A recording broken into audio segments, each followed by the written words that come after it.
Queens woman murdered allegedly by a man she once helped in a shelter. Police say Anna Isabel Charlie was sexually assaulted and gunned down by a former resident at the shelter she managed. CBS 2's Janelle Burrell joins us live from the Wakefield section of the Bronx with more this morning. Janelle. And good morning to you, Chris. Police say the suspect moved out of the Project Renewal shelter here on Bronx Boulevard back in January. So why he would return and why he would want to target its manager is what police are trying to figure out this morning. 36-year-old Anna Isabel Charlie found shot and killed just a block from the shelter where she worked on Monday evening. Police say 39-year-old Wes Spruill waited for her by her car parked a block away, and then he allegedly sexually assaulted her. And then when she tried to take off, investigators say he shot her 3 times at close range. Charlie, who lived in Queens, was a mother of 2 young girls, and her death certainly coming as a shock to her neighbors. It was very heartbreaking, you know, a young mother with young kids that have they lost their mom. She's an innocent person, you know, I mean, that is crazy.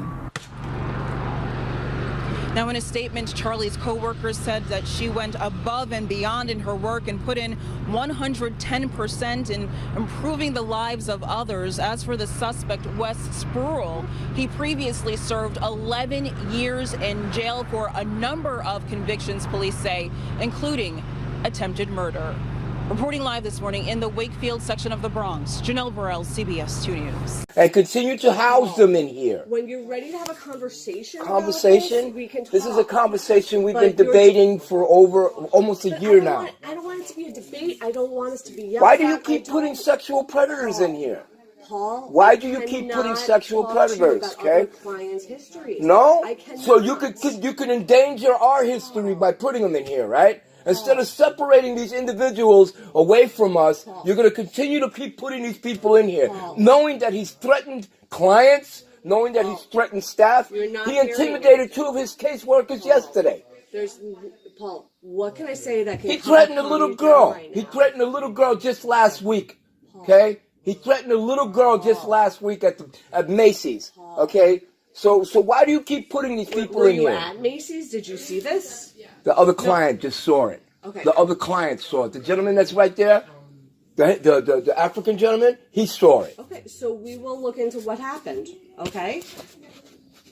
You guys are playing with fire. Okay.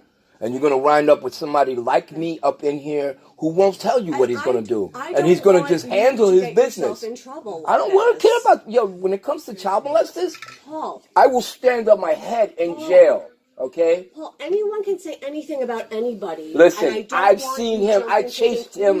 I've chased him out of the kitchen when he threatened your staff member. Okay?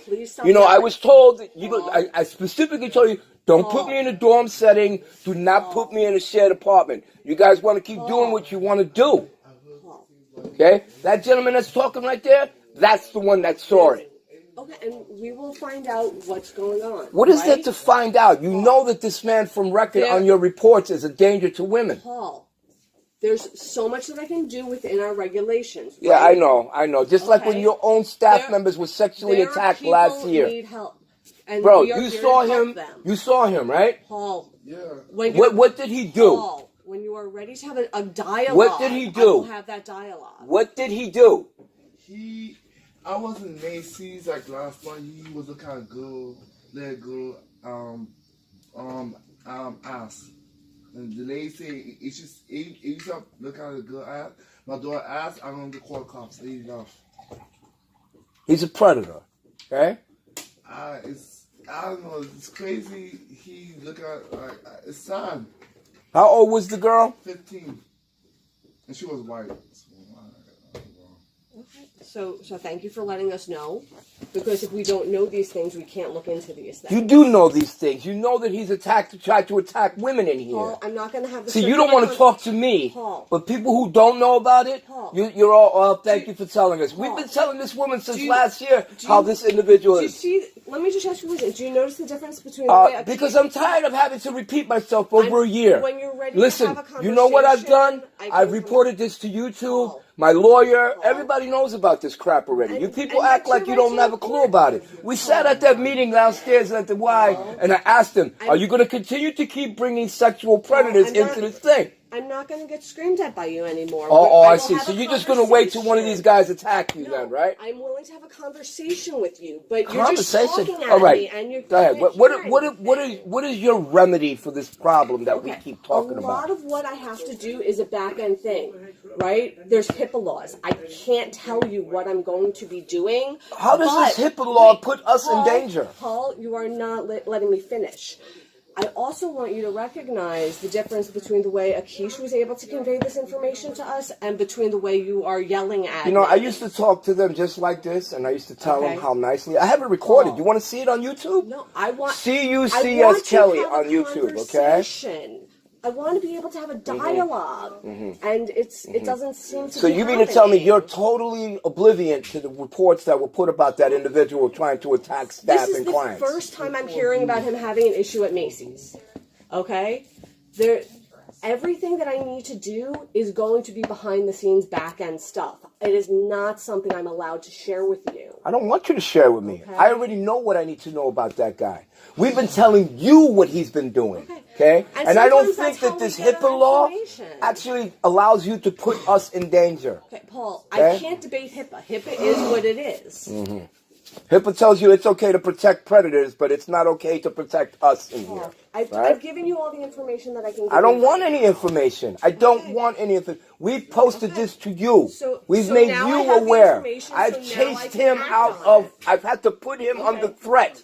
Paul, I've had to do that. Not you. Should not be threatening anybody. Well, you know what? When a male disrespects and threatens women in here, and you're not doing anything about it, I'm going to handle it. I'm going to handle it, okay?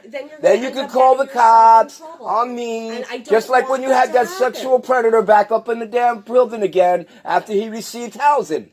After he received housing in a building that had kids in the building when a school was right next door. If you want to have a dialogue and you want me to be able to provide you with whatever information I can. That's why you keep putting me in this type of environment, right? Is there anything I can say to you right this second? Nope, absolutely not. Because you keep saying the same thing about protecting sexual predators' rights. HIPAA protects sexual predators, but it endangers the rest of us, right? If there's nothing else that I could say to you in this moment, I'm going to excuse myself. Have a nice day. Have a nice day. Have a nice day. Have a nice day. You keep disregarding this issue, and there are people that are complaining about this shit, okay? Thank you. Today is April 8th. 2019 at the new facility. After I've complained about these issues with these people, they are still totally disregarding it, and they're still endangering the clients with this bullshit HIPAA. Thank you.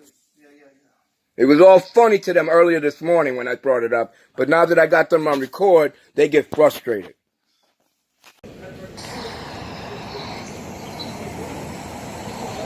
Here is a client from the CUCS Kelly, whom they sent to the hospital to be evaluated and for his diabetes. He went, got released today, came back to 414 West 127th Street between Convent Avenue and Amsterdam, where he resides, and they tell him he's not allowed in here. So now he's out to sleeping on the sidewalk. But he is allowed back in here because his belongings are still here and he hasn't been discharged out of the program. So here he is sleeping on the ground right outside of, I gotta go get a picture, of the building where he resides. And as you can see, we're just 5 steps away to where he is now currently sleeping on the ground.